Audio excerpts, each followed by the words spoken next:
pessoal, e hoje a gente está aqui com o Marcelo, nessa entrevista bacana aqui. Marcelo que já caminhou, inclusive, olha Marcelo, dá pra gente falar aí uns quase 10 mil quilômetros já, né? Quase 10 mil quilômetros, isso significa 1/4 da circunferência da Terra. E quando eu falo caminhou, é caminhou. Exato. Não é carona, não é bicicleta, não é carro, é caminhada mesmo. Então foi ao todo 9.737 quilômetros. Não é a primeira vez que eu venho aqui na Mais Nova Soledade. Eu vim no início da caminhada e foram 7 países. Uruguai, Argentina, Chile, Bolívia, Peru, Equador e Colômbia. Até quando iniciou a pandemia. E por causa da pandemia eu tive que voltar. Deu aquela parada ali, né? Mas para a gente ter uma ideia do que isso significa, nós temos aproximadamente 8 bilhões de pessoas no mundo, 7 bilhões e 800 milhões.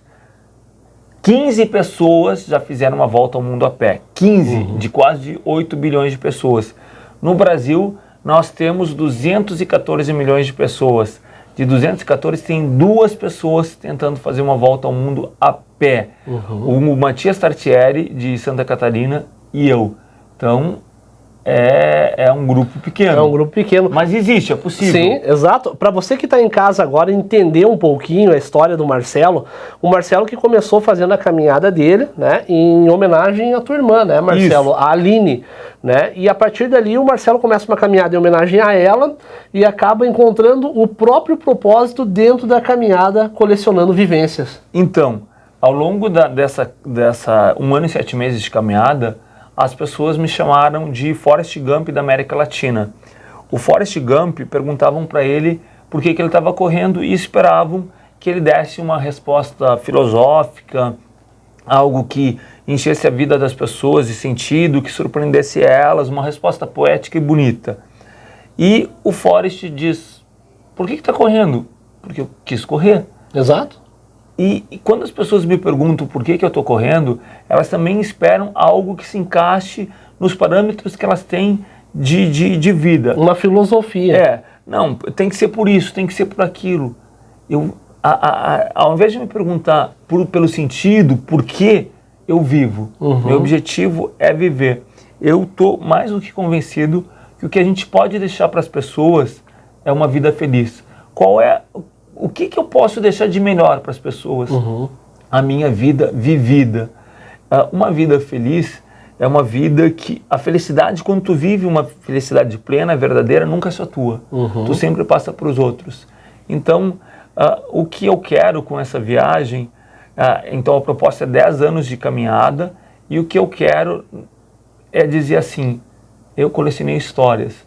Chegar para trás e dizer, olha, tá vendo? Essa é a minha caixinha de histórias, eu vivi isso. A maioria de nós, e aqui não é nenhum julgamento, mas como é que vive a vida? É trabalho, trabalho, trabalho, trabalho, trabalho. Eu fico pensando que tem que chegar o domingo, que tem que chegar o mês de férias, que tem que chegar a aposentadoria, e a vida passou. Então, já que a vida é tão frágil, tão curta, eu vejo, por exemplo, em muitos velórios, o que as pessoas recordam é o que elas viveram com aquela pessoa falecida, o que fica o que eu vivi. Então, já que se o que fica é o que eu vivi, como é que eu estou vivendo a minha vida? Há uma música em inglês do Avicii que, traduzindo para o português, é viva uma vida da qual tu queira te lembrar. Que vida eu quero, ao chegar na minha velhice, eu quero dizer, me lembro disso. Quais são as histórias que eu colecionei? E ao longo desses 1 ano e 7 meses, e agora a proposta é voltar a caminhar. 1 ano e 7 meses, já totalizando 9 mil, quase 10 mil quilômetros. A pé. Isso é importante, né? A pé, não é de carro, pegando carona, não. É quase 10 mil quilômetros fazendo a pé. A pé. E por que a pé? Por que não de bicicleta? Por que não... Eu conheço uma outra pessoa que está fazendo uma volta ao mundo, um italiano, a pé, e essa frase é dele, ele diz... O que salva o mundo é a lentidão. Quer dizer, nós estamos num ritmo tão acelerado que a gente não percebe a vida. Minha cabeça está lá no futuro, está lá no passado e nunca está no presente. Sim. Então, quando eu estou aqui, aonde é que eu estou? Agora, aqui conversando com vocês da Mais Nova, com todos vocês que estão nos acompanhando. Então, ir a pé me proporciona encontro. Eu não quero dizer, colecionar, eu fiz 70 países, 90 mil quilômetros, visitei, não, eu quero dizer, eu me encontrei com pessoas, eu tive vivências, é isso que fica. Agora, então, começa uma segunda etapa, eu vou para o Marrocos e aí começa a etapa África. Era para fazer América do Norte, América Central, mas estudando a gente achou melhor ir para o continente berço da humanidade e depois... Então, são 10 anos de caminhada. Até para quem está nos acompanhando, o continente berço da humanidade fala pela questão do Oriente Médio, onde tu tem ali Israel, outros países. Não, é chamado continente berço porque ali são o primeiro registro que nós temos de surgimento do Homo sapiens. Então, a humanidade nasce na África. E eu estou bastante entusiasmado com essa ideia. Vai ser um bom desafio. Eu sempre digo que eu não quero que as pessoas façam uma volta ao mundo a pé, não quero que as pessoas caminhem por 10 anos, isso não é viável para a maioria das pessoas, mas o que me provocou no início é o que eu tenho que fazer para amar mais, o que eu tenho que fazer para a vida ser mais leve. Para buscar o teu propósito de vida. Buscar amar. O que me ajuda a amar mais, o que fica é o amor, o que me ajuda a amar mais. Inclusive, tu comentava antes, a gente estava conversando em off aqui, tu comentava sobre a questão até espiritual, né? Porque para ti ter uma jornada onde tu saia, vamos, de um ponto A a um ponto B, e quando eu falo a jornada no sentido porque tu busca uma jornada de experiências, de vivências, né? Eu acredito que o lado espiritual, a tua fé também colabora 100% com isso também, porque, como tu falou, a tua busca incessante é por vivências, por contatos, por buscar o amor. Eu acredito que a fé tem um papel fundamental também nessa área. Mas quando eu penso em fé não direcionada a um rito, não direcionada a uma religião, mas a algo muito maior. Aquilo que me motiva a viver. Quer dizer, aquilo que me dá ânimo, aquilo que me conecta com as pessoas. Sim. Então, o principal objetivo é sentir esse abraço da vida que está sempre presente, que nos guia. E essa crença, quando eu conversava com alguém que me inspirou, foi um canadense que caminhou por 11 anos, 75 mil quilômetros, 65 países. Não é, inclusive, esse é o que atravessou o Estreito de Bering a pé, se eu não estou enganado. Não sei se foi ele, pode ser que tenha sido um espanhol, talvez tenha sido um Nacho.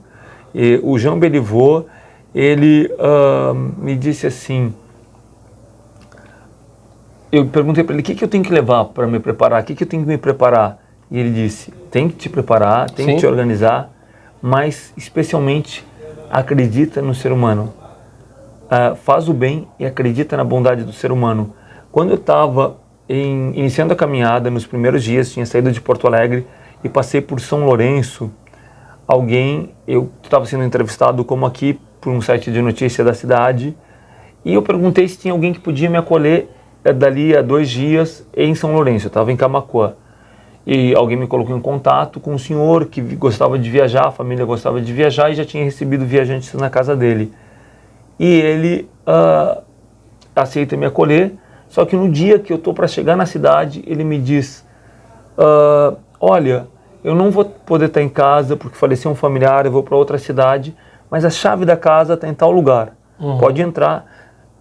Ele tinha um comércio grande na cidade, e aí eu entro, um pouco sem jeito, alguém que não me conhece, que nunca me viu, me deixou a chave da casa. Olha, tem carne, tem comida, pode ficar o tempo que quiser, a gente só volta na segunda-feira. Isso é um sábado, pode ficar, se tiver segunda a gente se vê. No sábado de manhã, no domingo de manhã eu saio para caminhar e agradeço. Olha, muito obrigado por esse gesto de confiança. E a pessoa me diz assim, nós decidimos acreditar no ser humano, crer no ser humano, e essa crença só nos trouxe grandes amigos. Então, quando tu me fala, a fé é um elemento importante, e aí eu digo a fé como de uma maneira mais ampla. A fé de que, sim, o ser humano é bom. Sim, de que tem coisas negativas, de que tem coisas difíceis, mas que o amor é sempre maior. Perfeito. Em algum momento, assim, nessa tua caminhada, talvez no início, ou enfim, já pensou em desistir? Olha, porque a vida na rua caminhando deve ser dura, né? É difícil. Então, aqui eu queria destacar duas coisas. A primeira vez que me fizeram essa pergunta eu estava numa rádio na cidade de Urdinarren, na Argentina. Foi a primeira vez que alguém me fez essa pergunta e eu disse, não, ainda não pensei em desistir, mas eu sei que esse dia vai chegar. E se vocês sabem que isso é o que me ajuda a amar mais, a acreditar mais nas pessoas, a acreditar mais em mim, a ter tantas vivências que me tornam um ser humano melhor, eu quero que muito que vocês que estão nos acompanhando essa entrevista, encham as minhas redes sociais com mensagem dizendo para mim não desistir. Sim. Olha, dá aquele fôlego. Eu acho que esse dia vai chegar, mas eu quero que quero que vocês me ajudem a não desistir. E quando as pessoas, ontem eu estava em Barros Cassal e alguém me disse assim, mas por que escolher uma vida com tanto sofrimento? Eu faço uma distinção entre sofrimento e dificuldade. Sofrimento, a dificuldade sempre vai existir em qualquer projeto de vida, em qualquer atividade. Exato. Trabalhando aqui, casado, na rádio, os freios, seja o que for, sempre vai existir dificuldade. Sofrimento é quando eu tenho uma dificuldade e aquela dificuldade faz com que eu fico tão perturbado que eu perca a minha paz. Sim. No caminho eu subi cordilheiras, passei pela Cordilheira dos Andes, passei pelo deserto do Atacama, eu enfrentei alguns perigos, mas isso é dificuldade, não é sofrimento. Sofrimento é quando a dor que tu tens no braço, ela vem para a cabeça e se torna dor mental. Esse é o grande problema. Eu queria simplesmente pedir, então, que vocês que estão nos acompanhando possam me acompanhar nas redes sociais. Claro. Caminho de Aline, @Caminho de Aline, em homenagem à minha irmã Aline. A minha irmã Aline, ela faleceu em decorrência do HIV. E eu digo que o que matou ela não foi o HIV. Uma pessoa com HIV pode ter qualidade de vida, mas foi o preconceito. Então, se assim como aquele amigo italiano caminha dizendo que o que salva o mundo é a lentidão, o que nos torna melhor é a empatia, me colocar no lugar do outro. O que eu penso sobre as pessoas com deficiência, o que eu penso sobre as pessoas que pensam politicamente diferente de mim, o que eu penso sobre a comunidade LGBT, o que eu penso sobre outras religiões. Se as pessoas ouvirem isso, elas vão sentir mais vontade de amar, vão sentir acolhidas, segue com o teu discurso. Se o teu discurso sobre quem quer que seja, a pessoa escutando, se sente diminuída, então muda teu discurso. Para mudar, te aproxima deles. Exatamente. Eu ouvi uma frase uma vez que dizia que tantas pessoas que fizeram tão mal para a humanidade, se tivessem tido um abraço em determinado momento, ou um carinho, uma palavra, né, de coerência, talvez a vida tivesse sido diferente. Né? Porque o fato de tu poder levar para uma pessoa uma história de vida, um carinho na hora certa, um abraço na hora certa, uma palavra de correção, né? Uma palavra que tu exalte a pessoa, muda todo o significado, né? A compaixão muda tudo. Exatamente. Tá aqui, pessoal, essa matéria bacana de hoje, quase 10 mil quilômetros já caminhados, né? E aqui é sempre importante falar, né? A pé. Claro, caminhados a pé é a pé, né? Mas ou seja, diz uma viagem, né? A pé, caminhando. Exatamente. Então, mais uma vez, quem puder acompanhar, Facebook, Instagram e também um site. Tem um site, Caminho de Aline, ali no site www.caminhodealine.com. Tem o trajeto, a quilometragem de cada dia. Quem puder acompanhar, então, eu agradeço e eu desejo a todos um bom caminho. Perfeito, tá aqui, super matéria, se inscreva nas páginas do Marcelo, Caminhos de Aline, siga elas e também deixe a sua curtida aqui, deixe o seu comentário, deixe o seu recado e a gente volta com mais uma matéria bacana aí pra você, direto aqui da nossa redação, pra você aí na sua casa. Valeu, tchau, tchau!